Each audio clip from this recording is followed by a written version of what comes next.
بسم اللہ الرحمن الرحیم۔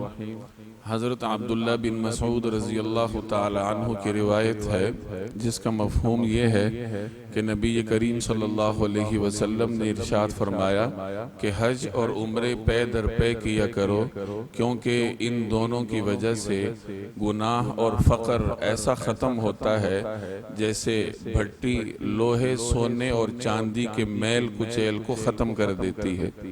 یہ سنن ترمذی کی روایت ہے۔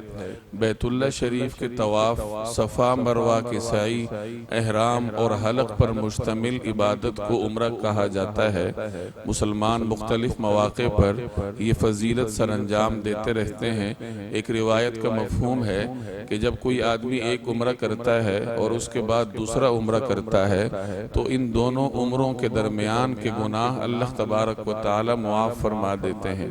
اور آج جو ہم نے روایت پڑھی ہے اس میں حج اور عمرے دونوں کی فضیلت یہ بیان فرمائی گئی کہ اللہ تبارک و تعالی ان کی وجہ سے فقر یعنی غربت کو بھی دور کرتے ہیں اور اسی طریقے سے انسان کو گناہوں سے بھی پاک کرتے ہیں۔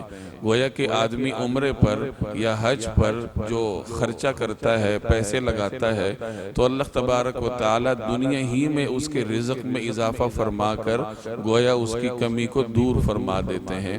اللہ تبارک و تعالی مجھے اور آپ کو یہ عبادات انجام دینے کی بار بار توفیق